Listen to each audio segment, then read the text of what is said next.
Okay, participants, you can see the slide over here in front of you. It is about taxonomies of objectives, and we have learned a lot about these things again and again, and I hope so that there is no need to repeat these things again.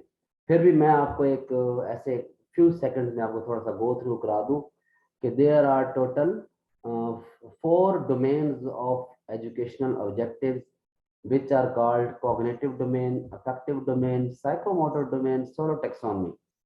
Cognitive domain, cognition से लफ्ज निकला है and it deals with thinking abilities of the students. Affective domain, affection से निकला है, it deals with the emotional abilities of students and feelings and attitudes of students.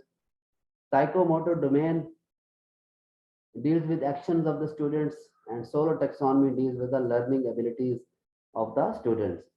Cognitive domain was presented by Bloom in 1956. Affective domain was presented by Krathhol in 1964. Psychomotor domain was presented by Simpson 1972, and solo taxonomy was presented by Biggs and Collins. ठीक है, और there are 6 levels of cognitive domain, 5 levels of affective domain, 7 levels of psychomotor domain, and solo taxonomy के 5 level हैं. And you people are always and again requested and directed to just remember these level as they are. You are not allowed to change or modify the orders of these levels. If knowledge is at number 1 position, then you are also required to keep it at number 1 place. You are not allowed to change the position of first level, which is knowledge, to move it on third level. ठीक है, जो जिस level पे पड़ा हुआ है उसको वही रहने देना. तो इस तरह we have 6 levels of cognitive domain, and you can see these are knowledge, comprehension, application, analysis, synthesis, evaluation, and there are 5 levels in affective domain: receiving, responding, valuing, organizing, characterizing. Psychomotor domain के 7 levels हैं: perception, set, guided response, mechanism, complex overt response, adaptation, and origination. And there are 5 levels of learning of solo taxonomy: pre-structured, unistructured, multi-structured, relational, and extended response. ठीक है, हमने 2 domains को अच्छी तरह समझ लिया हुआ है, cognitive domain को और affective domain को. ठीक है, नॉलेज लेवल के क्वेश्चंस बनाए जाते हैं सिर्फ डेफिनेशंस, मेमोरी को रिकॉल करने के लिए. कंप्रीहेंशन जो है अंडरस्टैंडिंग को डील करता है. एप्लीकेशन जो है to apply the learn things into new situation. Analysis means to break down a phenomena into different parts and then understand each and every aspect of that phenomena. And synthesis means to make a whole by combining all these parts. Okay, and evaluation is a judgmental phase. In evaluation, you evaluate or you judge or you make decision about the worth of anything, whether it is good or bad, whether it is acceptable or not. ठीक है, और इसी तरह 5 level है हमारे पास feelings के, which deals with the emotions, feelings and attitude. Receiving में आप बच्चों को देखते हैं कि क्या वो आपका लेक्चर अटेंटिव होके सुन रहे हैं, रिसीव करने की पोजीशन में, और अगर वो रिस्पॉन्ड करते हैं तो it means they are at stage of responding, और उस चीज़ को वैल्यू देते हैं तो वैल्यूइंग. चीज़ों को वो ऑर्गेनाइज कैसे करते हैं और फिर उन सीखी हुई चीज़ों को अपने करेक्टर का, बिहेवियर का, अपनी पर्सनैलिटी का अगर वो हिस्सा बना लेते हैं तो it means they are characterizing the things by their values. Okay, आज हम इंशाल्लाह साइकोमोटर डोमेन और सोलो टैक्सोनॉमी को क्लियर करेंगे. और ये लास्ट में जो नोट लिखा हुआ है इसको भी आप याद रखें. A group of cognitive psychologists revised the cognitive domain in 2001, और उन्होंने क्या किया था, सिर्फ लेवल्स के नेम चेंज किए और जो आखिरी 2 लेवल थे सिंथेसिस और एवेल्युएशन, उनका ऑर्डर भी चेंज कर दिया. तो अब अगर आप कॉग्निटिव डोमेन के बारे में बात करें तो हम 2001 वाली कॉग्निटिव डोमेन को फॉलो करते हैं. Remember, understand, apply, analyse, evaluate and create. ठीक है, so now we will move towards next slides, which is about the cognitive domain. And yesterday we discussed very well about these levels of cognitive domain in detail. These are knowledge comprehension, application, analysis, synthesis, evaluation, और हमने साथ ही affective domain को भी discuss कर लिया था, receiving, responding, valuing, organising, characterising. ठीक है, now we will discuss psychomotor domain and then we will discuss SOLO taxonomy. आज हम साइकोमोटर डोमेन और सोलो टेक्सोनॉमी को डिस्कस कर लेते हैं। ठीक है, फिर नेक्स्ट इंशाल्लाह कल हम अपना कंप्लीट करिकुलम का जो रिमेनिंग सेशन है वो क्लियर कर लेंगे। कल हो सकता है हमारी जो क्लास है वो 8 बजे स्टार्ट हो और 9:30 बजे तक 10 बजे तक चली जाए। कल मेरा टारगेट है कि आपका करिकुलम मैं कंप्लीट कर लूँ, क्योंकि उसकी वजह यह है कि उसके बाद मैंने खुद लाहौर जाना है, बड़ा एक इम्पॉर्टेंट काम है मेरा 1 वीक के लिए।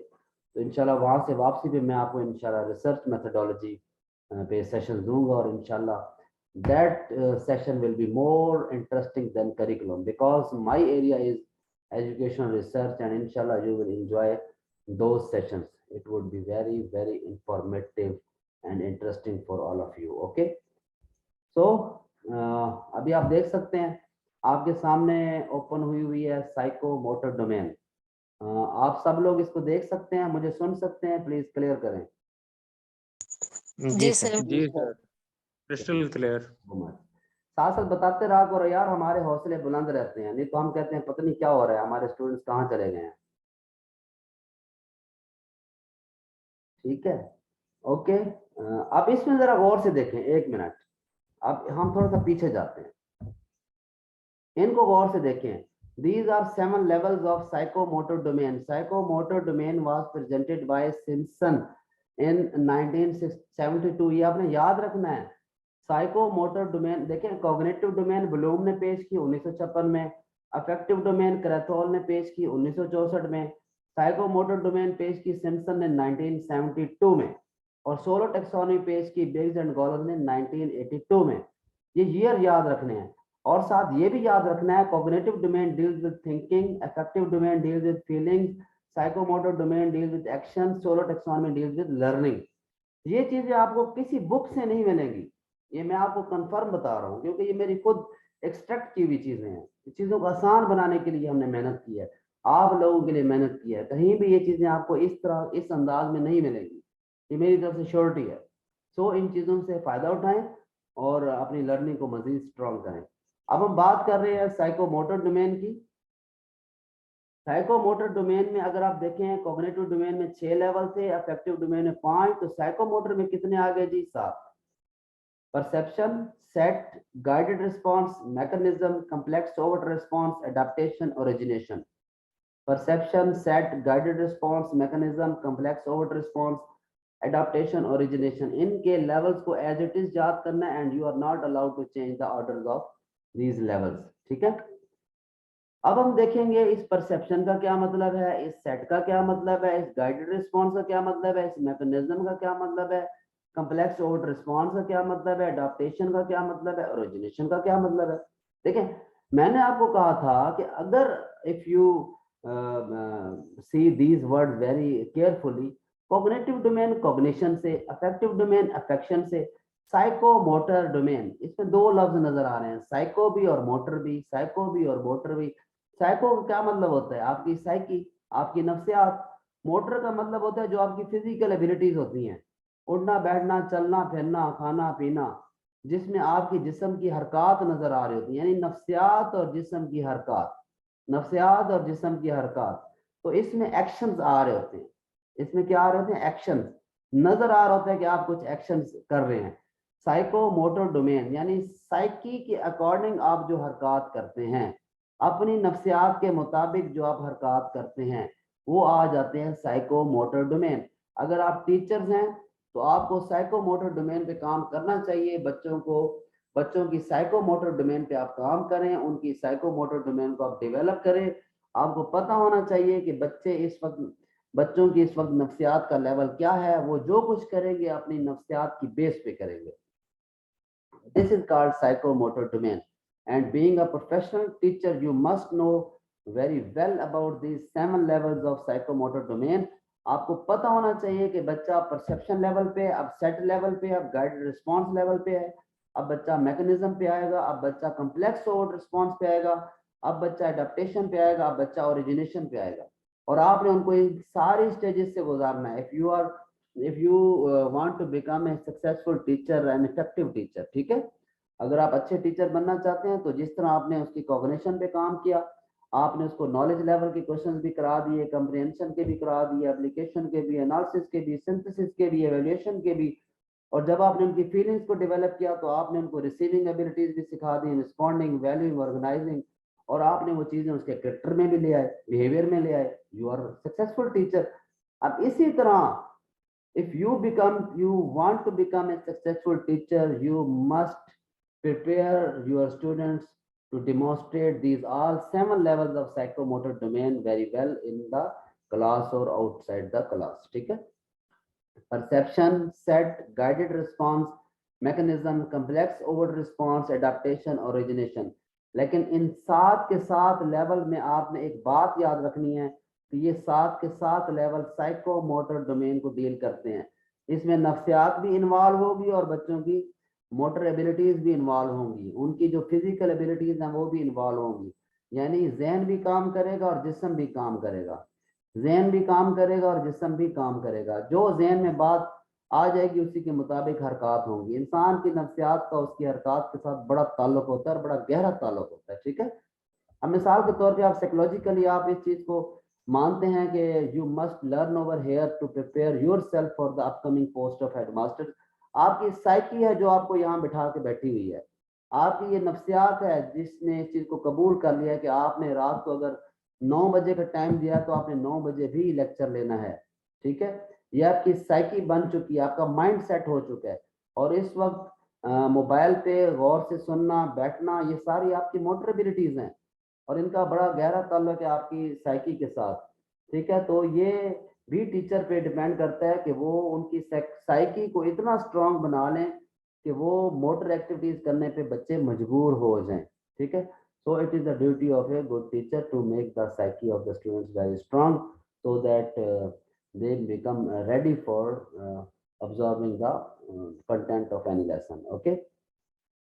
अब हम इनको डिटेल से देखेंगे। what is meant by perception, what is meant by set, what is meant by guided response, what is meant by mechanism, what is meant by complex order response, what is meant by adaptation, and what is meant by origination। आपने इनके levels को change नहीं करना।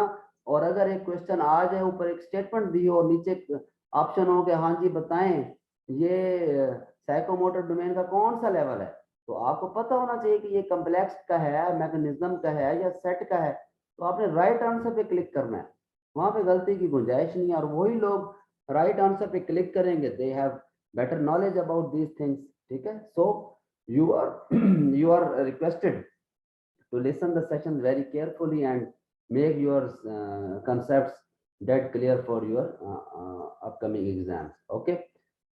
तो इसको हम detail से अभी देखते हैं। हमारी जो स्लाइड है इस पे हम जाते हैं। Let's move toward that slide. this is that slide which is showing these 7 levels of psychomotor domain: perception, set, guided response, mechanism, complex overt response, adaptation, origination। ये आपको स्लाइड अच्छे तरीके से नजर आ रही है? आपको 7 के 7 लेवल नजर आ रहे हैं तो मुझे बताएं प्लीज। जी सर। जी सर, नजर आ रही है। जी सर आ रही है। क्या बात, गुड। मैं आपको जगाता रहता हूँ ना साथ साथ, क्योंकि टाइम ऐसा हो रहा है तो हो सकता है कहीं आपको ऊँग आ जाए, नींद आ जाए, ऐसे नहीं करना, ठीक है।